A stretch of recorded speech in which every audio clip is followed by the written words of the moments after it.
In this video, we will look at resistors in series and parallel. So let's do the series first. So let's say that we have 2 or 3 resistors in series. So let's say this is, say, R1, another one here, R2, and another one here, R3. So it could be more than that, but we just look at 3 resistors. And series means you just connect one after the other. So if I make a series connection, what I will do is I'll just connect R1 to R2, R2 to R3, then I have all these in series. So the question is, what is this equivalent to? All right. So if we are going to replace these 3 resistors into a single resistor, um, like this, and I'll call that R. How much is R in terms of R1, R2, and R3 is the question. All right. Okay. So what we're going to do is, let's say that I have these 3 resistors and I'm going to connect a battery to that. So let me connect a battery to that like this. So now what will happen is, when I connect this battery to these 3 resistors, the current will come from the plus side and it's going to go through R1. And then let's say the current is I is coming from the battery here, so it's going to go through R1. So current I will go through R1, and then the same current will go through R2, and the same current must go through R3 also, because they are in series. So we have the same current passing through everything. Sorry, that's same current I passing through R3. So we have the same current. So anytime when you have resistors in series, they'll get the same current. All right. So now let's say that I connect the same battery for this resistance, the equivalent resistance here, like this. Then the same current will go through this resistance also, the equivalent resistance, R equivalent. Now, since these are in series, I'm going to call this R sub S because the series equivalent. So the question is, how do we find a relationship between RS and R1, R2, and R3? Now, conceptually, if you think about this, when you have a single resistor, it gives you that much resistance to the current flow. Now, if you put another one in series, so it's going to add that resistance anyway, because the current has to go through R1 and then has to go through R2, then has to go through R3. So from that, you can see the effective resistance should be the sum of these 3 resistors. But we can actually prove that anyway, but I'm going to prove that in a minute. All right. Okay, so the question is, so,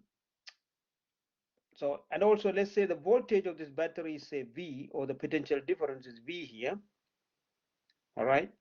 So if I apply, let's say I'm going to apply Ohm's law for this circuit here, then I have only a single resistor here. The potential difference is V. So according to Ohm's law, I can just write this down. V equals I times RS. So I'm just applying Ohm's law for this simple circuit. There's a single resistance, so V equals IRS.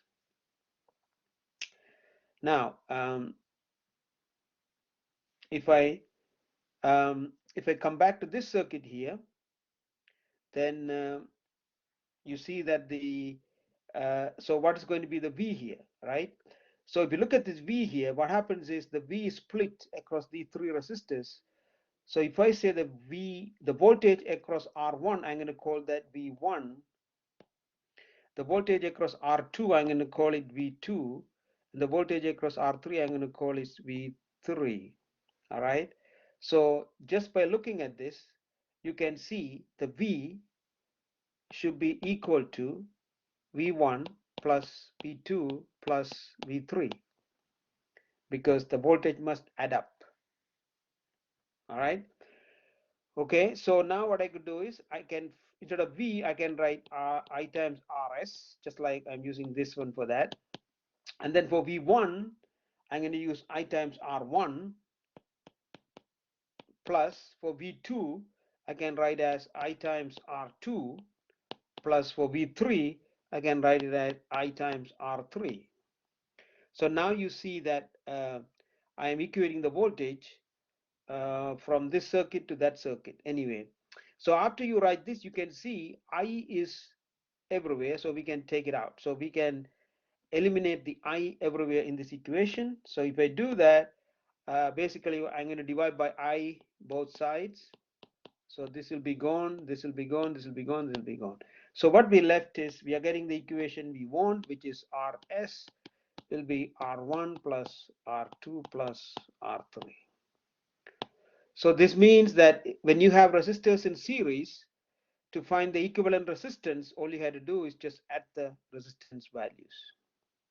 And also you should know that when the resistors are in series, they will get the same current. All right. So that's also an important thing to use when you have circuit analysis and all that. So just remember that series resistors have the same current.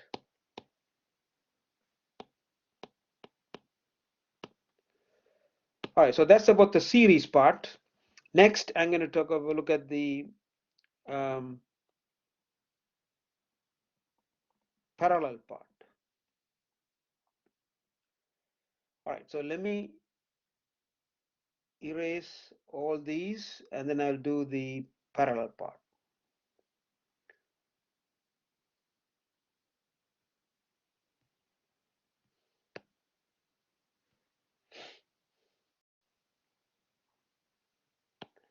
All right, so when I say parallel, what I'm talking about is resistors are in parallel. So let's say I have one resistor here, say R1, and I have another resistor here, say R2, and I have another resistor here, say R3, and let's say they are in parallel. So how do we connect them in parallel?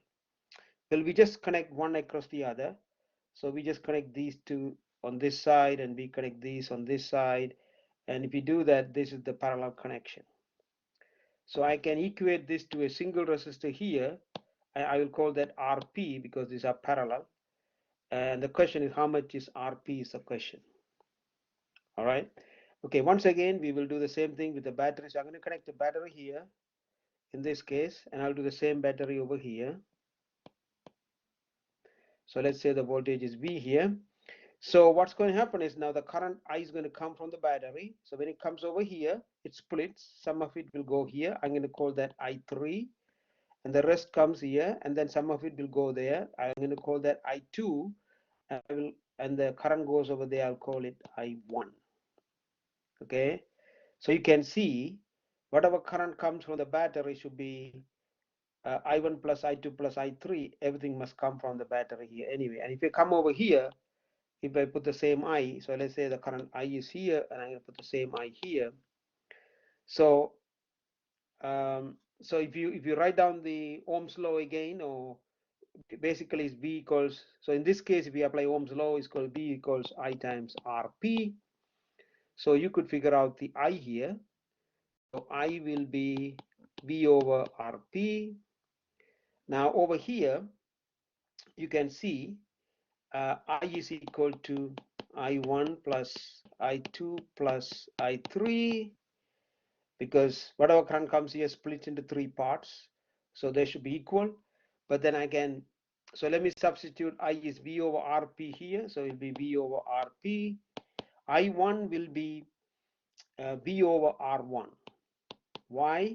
Well, R1 gets the voltage V. Anytime when you have a parallel circuit, they get the same voltage. So R1 gets V, R2 gets V, R3 gets V.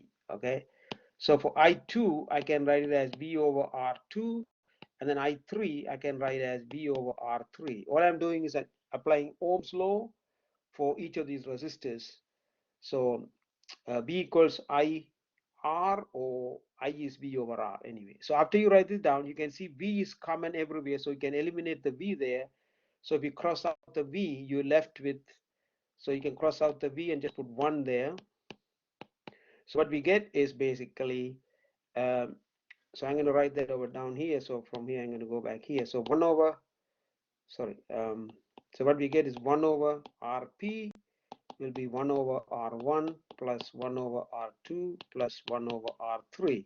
So that means when resistors are in parallel, the way you find the equivalent resistance is to do the inverse. So that means if you want the R1 over Rp, you have to do 1 over R1 plus 1 over R2 if you have only 2, but if you have more than 2, keep on doing this like that. And you can do this for any number of resistors. So that's the way you do this to find the equivalent resistance. Now, if you have only 2 resistors, like let's say you have only 2, so if you have only 2, let me show you a trick. So let's say we have only 2, so we want 1 over R. For 2 resistors, it's going to be 1 over R1 plus 1 over R2 here. And if you do this, the common denominator is R1, R2, and then you will get basically R2 plus R1 on the top, which is 1 over R. So to R, if you flip it now, R will be equal to R1, R2 divided by R1 plus R2 or R2 plus R1, doesn't matter anyway. So when you have 2 resistors, if you want the equivalent resistance, of course 2 in parallel, what you do is take the 2 resistors and you multiply and you divide by the 2 resistors. Of course the sum of it will give you the equivalent resistance. All right, so let me stop here.